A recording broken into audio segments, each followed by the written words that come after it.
निर्णय आला. त्याच्यानंतर संजय राऊतांचा मला फोन आला होता आणि त्यांनी सांगितलं की आपल्याला काय करायचं पुढे. म्हटलं आपल्याला मोर्चा तर रद्द करायला लागेल आता.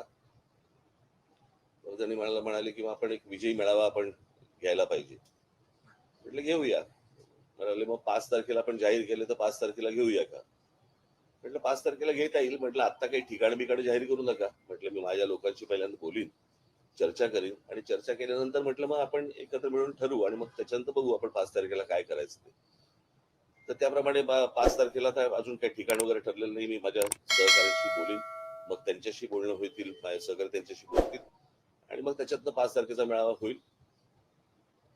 तो मेळावा जरी झाला तरी त्याला काही पक्षीय त्याला लेबल लावण्यात काही अर्थ नाहीये.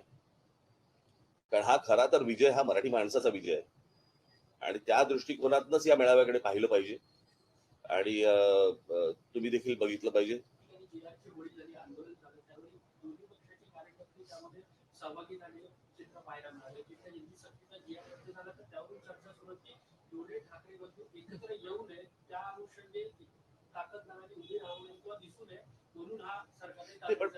प्रश्न असा मी परत तुम्हाला तेच सांगतो ना, तुम्ही त्या पक्ष मोर्चालाही पक्षीय लेबल लावू नका आणि उद्या विजयी मेळावा झाला तरी त्याला पक्षीय लेबल लावू नका.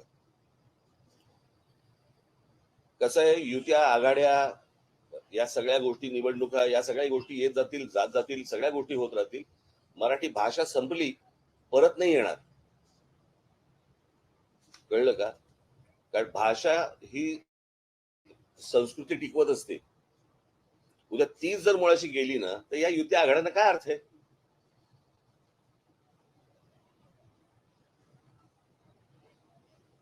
या सगळ्या गोष्टी ह्या निवडणुकीच्या वेळेला बघता येतील किंवा विचार करता येईल त्या गोष्टींचा. त्याचा विचार आता करून चालणार नाही. आता मला असं वाटतं की या सगळ्या गोष्टींकडे तुम्ही एक संकट म्हणूनच पाहावं, त्याला राजकीय लेबल लावू नयेत. कळलं का. आणि उद्या त्या प्रकारचा काय मेळावा काय घ्यायचा असेल तर कसं होतंय काय होतंय मी आपल्याला कळवेल.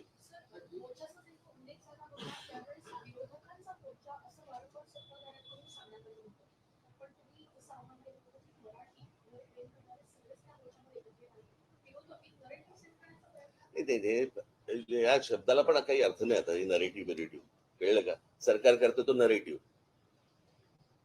मी पहिल्यांदा जाहीर केलं होतं ना ही गोष्ट की त्याचा पक्षाशी कुठचा संबंध लावू नका. कोणताही झेंडा नसेल, मराठी हा अजेंडा असेल, हे मी सांगितलं होतं ना माझ्या इंटरव्ह्यू मध्ये त्या पत्रकार परिषदेमध्ये. त्याच्यात काय आता नरेटिव्ह आम्ही सेट करायचा का त्यांनी. राज्य सरकारमधल्या देखील अनेक मंत्री आमदारांनी देखील या गोष्टीला विरोध केला. मला असं वाटतं अजित पवारांनी देखील या गोष्टीला विरोध केला. ही गोष्ट आपण लक्षात घेतली पाहिजे ना.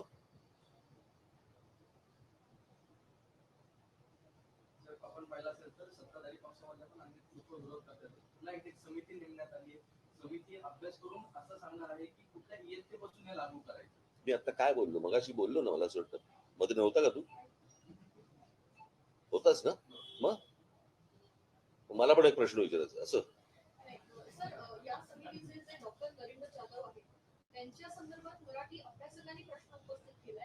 मी आता जी तुम्हाला भूमिका जी मांडलेली आहे याच्या अगोदर 1ली ते 5वी हिंदी चालणार नाही.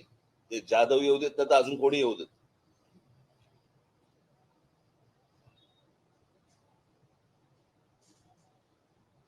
कळलं का.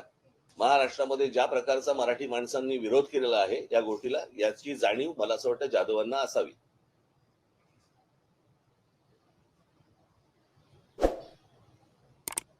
महाराष्ट्रामध्ये खूप प्रश्न तुंबलेले आहेत. भाषेवरती उगाच विषय आणू नका. आणि माझी जे विरोधक बसलेले आहेत विधान भवनामध्ये, विधानसभेमध्ये, तिकडे जे आमदार बसलेले आहेत, त्यांनी मला असं वाटतं आता जे अधिवेशन सुरू आहे त्याच्यामध्ये मूलभूत प्रश्न जे आहेत महाराष्ट्रामधले त्याच्यावरती चर्चा करावी. या विषयावरती चर्चा करून वेळ वाया घालू नये. आता जी आर रद्द झालेला आहे. आता जे इतर विषय जे आहेत त्याच्याबद्दल बोलावं. शिक्षणामध्ये अनेक त्रुटी आहेत. कळलं का. शाळा नाही आहेत, तुमच्या शिक्षकांना पगार नाही आहेत, एकेका शिक्षकावरती ओझं टाकताय तुम्ही वेगवेगळ्या विषयांचं, त्याच्यामध्ये इतर कामही त्यांना दिली जात आहेत. इतके जे विषय आहेत त्या विषयांवरती हात घालावा.